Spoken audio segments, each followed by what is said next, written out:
السلام عليكم ورحمة الله تعالى وبركاته. كلنتي وعنا وناسن daawadayaal meel kasta joogtaan iyo si walba aad noo daawanaysaan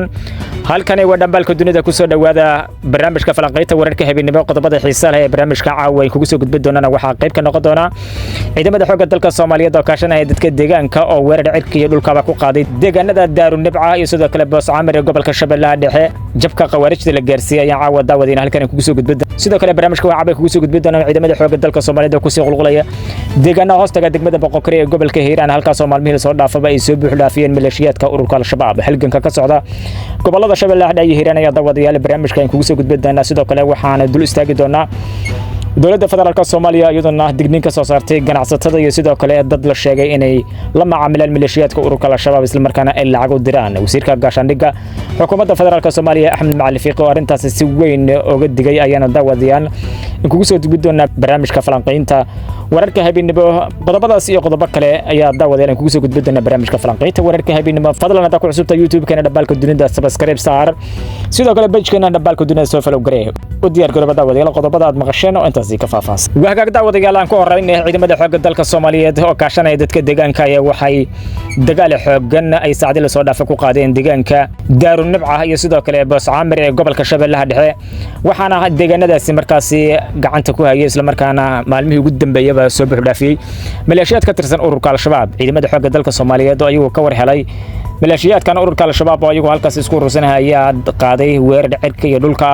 ayadana si weyn markaasi lagu gumaaday maleeshiyaadkii ururka al-shabaab oo halkaasi ayagu fariisimo ku lahaa maalmihii ugu dambeeyay si weyn marka ciidamada xoogga dalka Soomaaliyeed ayaa weerar dhowr jeer ku qaaday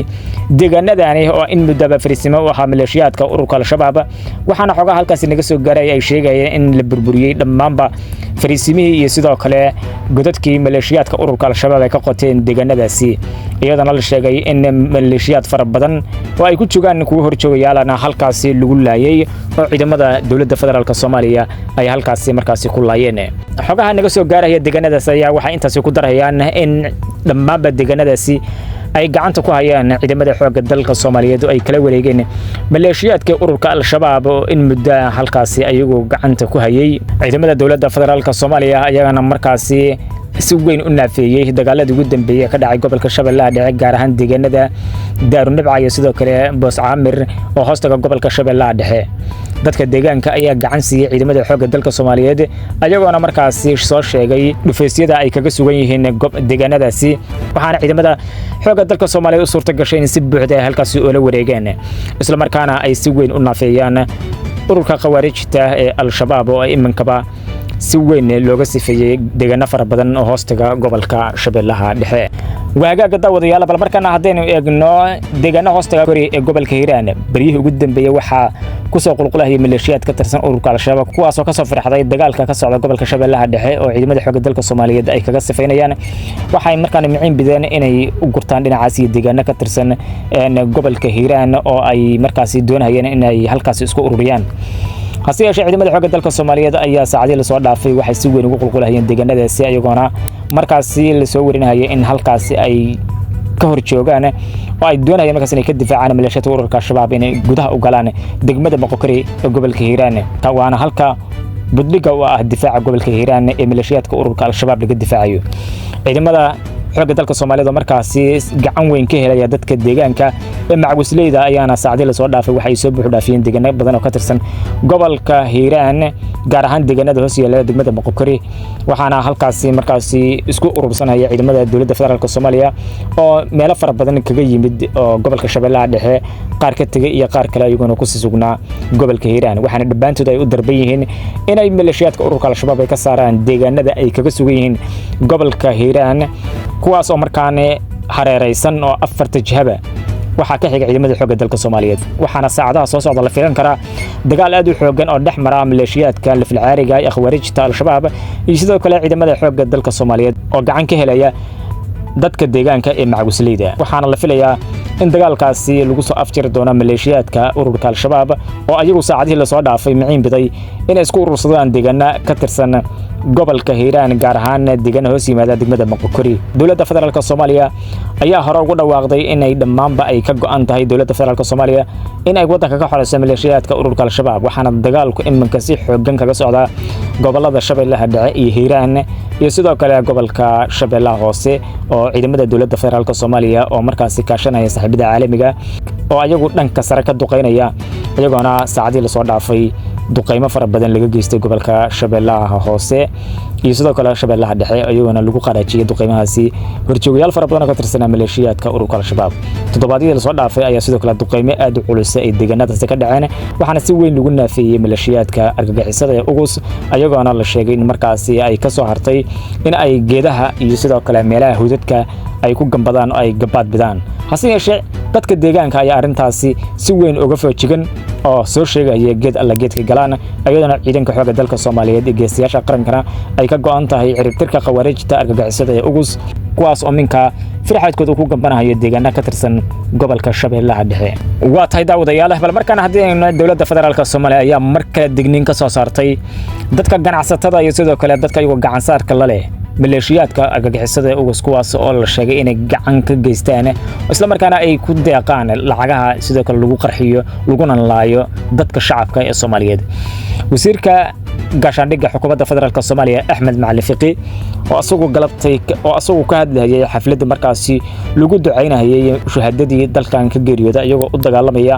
isla markaana quraan lagu aqrinayo ay soo agaasimeen dhalinyarada ku dhaqan magaalada Muqdisho gaar ahaan kuwa baraha bulshada caanka ka ah ayaa waxa uu sheegay in ganacsatada Soomaaliyeed qaarkood ay ku baraarugsaneen isla markaana ay jiraan in far badan in ay taageeraan maleeshiyaadka argagixisada ayagoona ku taageera lacago baqdin ay ka baqayaan daraadood wasiirka waxa uu yiri in waxa laga yaabaa ganacsatada inuu markaasi uu lacag ku taageero maleeshiyaadka ururka Al-Shabaab isla markaana uu soo gala safka masaajidka qaybta ugu horeysa waliba uu ka fariisto taas uu sheegay in wax la yaabay tahay dawladda federaalka Soomaaliya waxa ay dhowr jeer ka soo saartay digniino in lala macaamilo oo lacag lagu taageero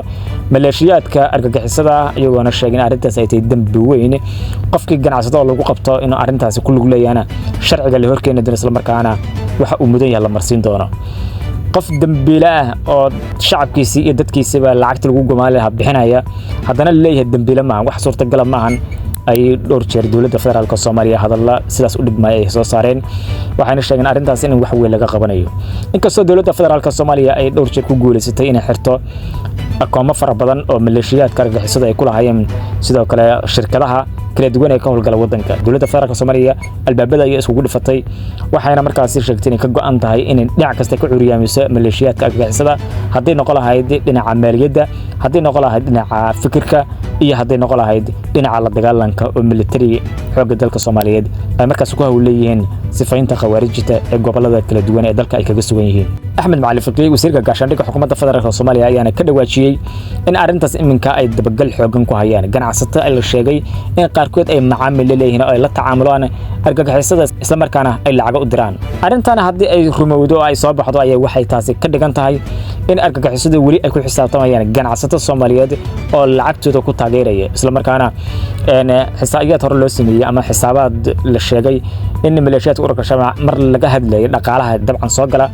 ayaa la sheegay in lacag far badan ay ka sameeyaan dhinaca canshuuraha hadii loo qaadan dhulalka guryaha iyo sidoo kale goobaha ay ka taliyaan oo ay lacag xoogan ku soo rogaan sidoo kale waxa aad u korortay lacagaha ay ka qaadaan ganacsatada Soomaaliyeed ee sanooyinka la soo dhaafay hase yeeshee dawladda federaalka Soomaaliya ayaa arintaasi si weyn u naafaysay oo bilihii ugu dambeeyay waxa la sheegay in dhaqaalahooda 90% oo hawada ka baxay oo dawladda federaalka Soomaaliya ku guuleysatay in akoomo fara badan laga xiro khawaarijta isla markaana ay si weyn loo naafeeyo dhinaca dhaqaalaha ay ka soo gali jiray qaasatan ganacsatada iyo canshuurihii ay ka qaadi jireen khibrada falaqeeya arrimaha siyaasadda ayaa waxay sheegayeen arintan hadii lagu guuleysto ee dawladda federaalka Soomaaliya ay si weyn ugu guuleysato in ay xirta akoomo fara badan iyo dhaqaale fara badan argagixisada soo gali jiray in ay ka dhigan tahay in dadka Soomaaliyeed ay in fara badan ay ka badbaadi doonaan hadimooyinka iyo qaraxyadii faraha badnaa ee khawaarijta ay u maleegi jireen waagaag daawadayaal inta aan ku soo gabagabeynaa barnaamijkeena falanqaynta wararka habeenimo soo saaray tibinta waaniga daahir xasan fadlan hada ku xustaa YouTube kana dhabalka dunida subscribe saar sidoo kale page-keena dhabalka dunida asagana soo falow garee tan iyo barnaamij caynkan oo kala intaan ku kulmi doona khayr waan kaga tagnaa sidaas iyo nabadgelyo